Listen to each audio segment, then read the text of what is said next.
Okay, my name's Dave Young, District Attorney for the 17th Judicial District. To my left is Jim Gumm, Heath Gumm's father. We're here to answer any questions you might have. Mr. Gumm, just first of all, watching you in the courtroom, watching a picture of your son, I assume, as the verdict was being read. Can you just tell us what you were thinking right before the verdict and then right after? I was just hoping it went the way it did, and I'm glad it did. I would just like to make a statement here, and then I'm going to be out of here, and then Dave can take over and go into all of that kind of stuff. I just want to say on behalf of the Gumm family, we want to thank each and every juror who devoted the last 5 weeks of their life to sitting and listening to hours upon hours of witness testimony and being able to take that testimony and reach the verdict that we all knew they would, and that showed justification and justice for our son. I'd also like to thank the entire prosecution team that has spent the last 2 years and 9 months sorting through massive amounts of evidence and being able to present that evidence in a way that the jury could easily understand. And finally, I would like to thank all of my family and friends who have been beside us every step of the way since that night on January 24th, 2018, when my son was murdered. They're what keeps us waking up in the morning. They're what keeps us breathing. And sometimes that seems like such a difficult task, but they're there to help us out through it all. Thank you very much. You described your son as your Go ahead, best sir. friend when you walked out. Jim, Do you we'll feel see any you. relief? Okay.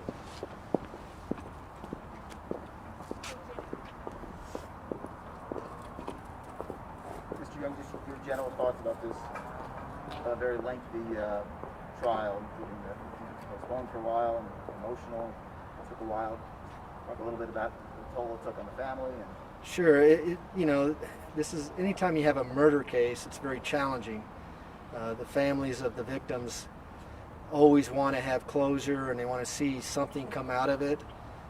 But really, closure never comes despite what the verdict may be, because they're still without Heath Gumm. And Heath was a tremendous person.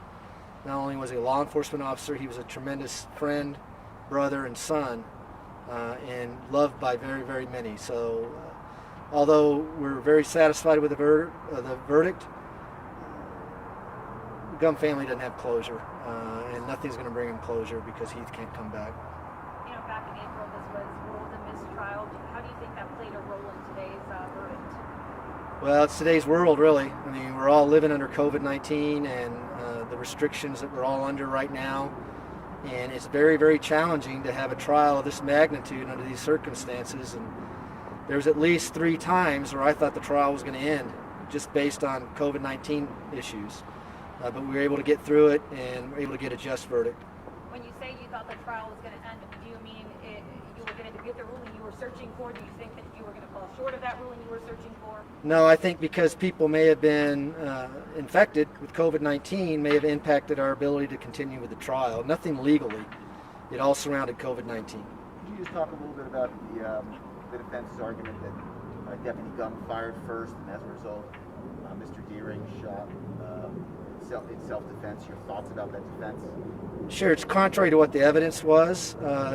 They had a very challenging defense because there's no question that Mr. Dearing killed Heath Gumm, and really the only thing they could say is that it was justified, and the evidence and facts clearly indicate that Mr. Dearing shot first and probably shot the first 3 or 4 shots. But and even if the Deputy Gumm had fired first, would a suspect in an assault and burglary be justified in firing back at a police officer? Now, anytime you pull a firearm on a police officer, or point a firearm at a police officer, I think any jury would find that the actions or the reactions of that police officer in shooting would be reasonable. And then lastly, could you just talk personally about your emotional connection to this whole story? Well, I got called out just like all the other law enforcement officers did on the night this happened, and I was there at the police station when all this was going down. So it has been a long haul. It certainly has. But at the end of the day, we got to the just verdict, and Mr. Dearing is going to be spending the rest of his life in prison. Can you describe the moment that first verdict was read that said guilty? What was the overall feeling inside? What did you feel? What did the family feel? Yeah, that's a great question. I don't know how to answer it because you don't know what to expect, and it doesn't matter how strong the evidence is. You've got 12 people who you don't know. They don't know each other, and they don't know anything about the case other than what you tell them about. So it's very, very unpredictable for jury trials. But in this particular case, the jury was able to go over 500 exhibits, 40 witnesses in 5 weeks of trial and come back with a just verdict. I guess what I'm getting at is, did you suddenly feel that people in that courtroom could breathe, or were they holding their breath? Was there a sense of relief? Was there a sense of anxiety, stress? Could you describe that for us? Yeah, I'm sure everyone had anxiety, including yourself, as you're sitting in there wondering what the verdict is. But yeah, when you hear the first guilty, then you know everything else is going to go fairly smooth. And so we're glad, and I'm actually thankful that we didn't have to put on additional evidence to show that he was in possession of a weapon by a previous offender, that he pled guilty to that. And certainly that's something I think the jury would probably want to know about, as to why he had this handgun when he shouldn't have. Thank you very much. I guess one last question for you. Given your experience in this kind of situation, how would you scale this trial? Was it difficult? Was it a little bit easier? Was it straightforward? Well, there's been a lot of discussions in the media about the criminal justice system, but I think anybody who has seen this trial will see that really the criminal justice system is geared to design the defendant's rights, his constitutional rights, and sometimes that might impact on the actual truth getting to the jury. And when I say the truth, lots of things about the defendant the jury never even hears about because the Constitution protects those things. And so at the end of the day, the criminal justice system worked in this case, but I wish people would get more involved to see what the criminal justice system is about before they criticize it so much.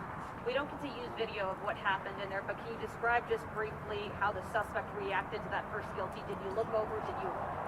Well, unfortunately, he's sitting right behind me because of the courtroom setup, and so I didn't see his reaction. And so I can't answer that.